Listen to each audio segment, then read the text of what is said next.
Hello, it's Beck and Deb, and Hi. welcome back. It's day 11. How did you get on yesterday? So we talked all about love and love being who we are, the very essence of who we are. And then we shared that beautiful quote about life not being about something else or being someone else, but about coming home to who you really are. So quite a powerful day yesterday. Absolutely. So today we are going to talk about the power of now.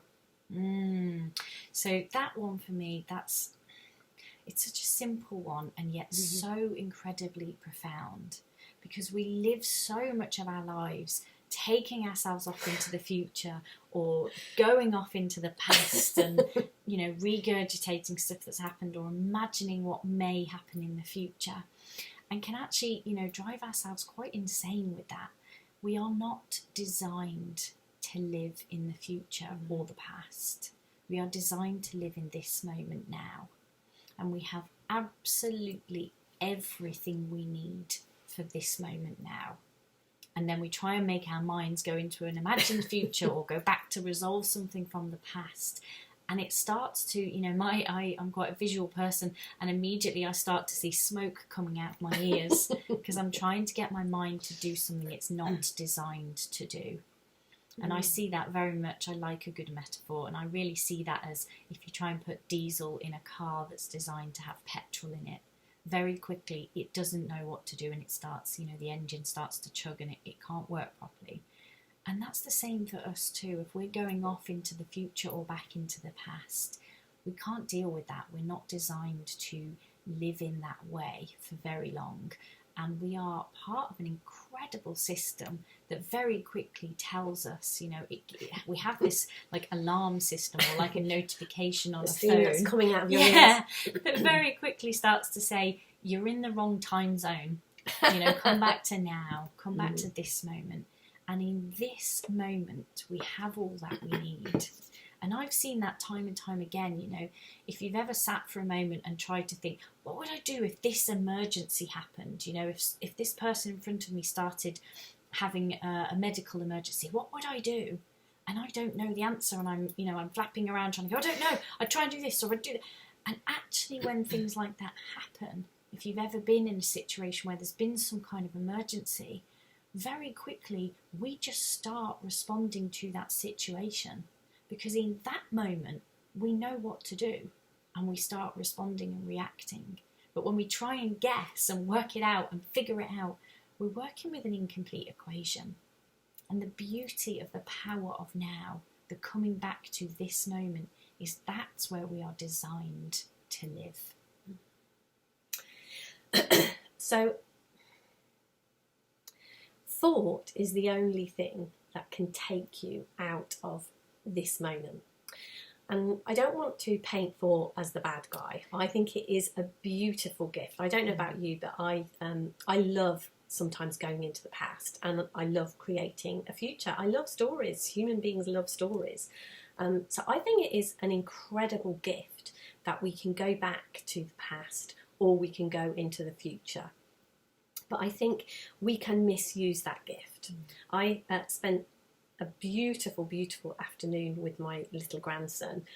And I love going back to that afternoon and remembering having him and remembering his cute little smile and how much he ran me round in rings and I was exhausted.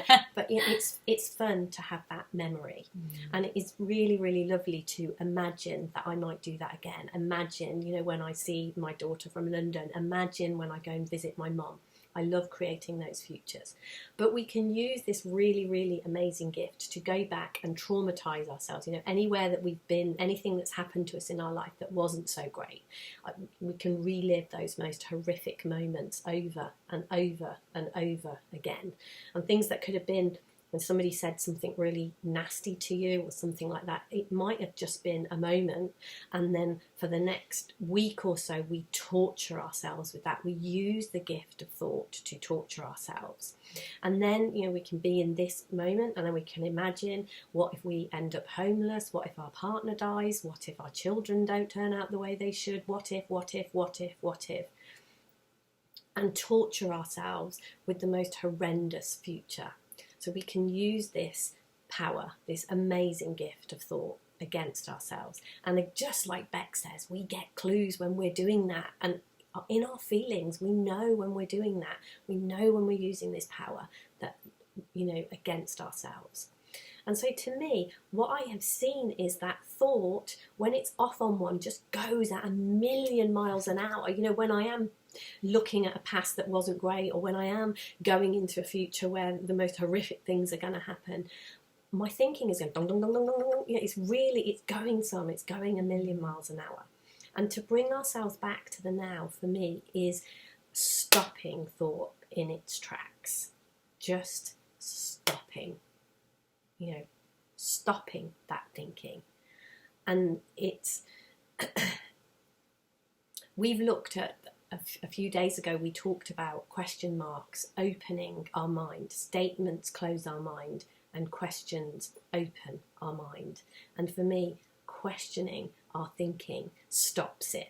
That's what, you know, the statements that we made were just, that's how it is. My mind goes at 1,000,000 miles an hour. I can't come back to the now.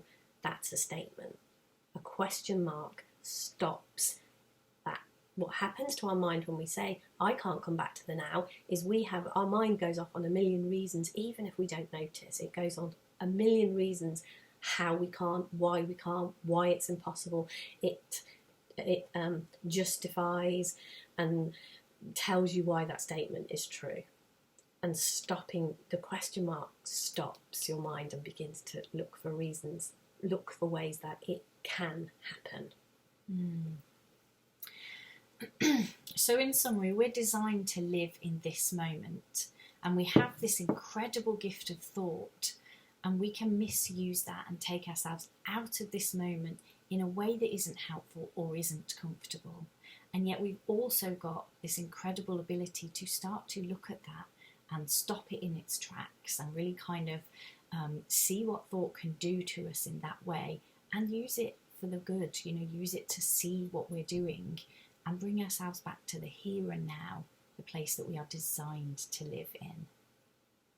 So obviously we have a challenge for you today.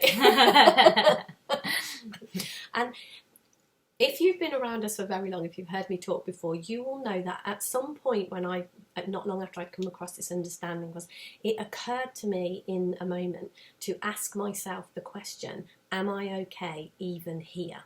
And looking back now, what I can see is what that question did was bring me back to this moment. It stopped my thinking in its tracks and brought me back to now. It stopped my thinking. And what I have seen is that we all have the ability to do that. We all have the ability to see our own way. And what can often happen is we can miss that we're doing that, or we don't notice this amazing gift that we've been given. So your challenge today is to just kind of play with that and to notice what it is you do, what it is that occurs to you to stop your thinking. What question stops your thinking in its tracks, or what happens for you in those moments when you do stop your thinking in its tracks? Yeah, so a great challenge. Thanks, Deb. We will see you in the next video. Take care. Thanks very much. Bye. Bye.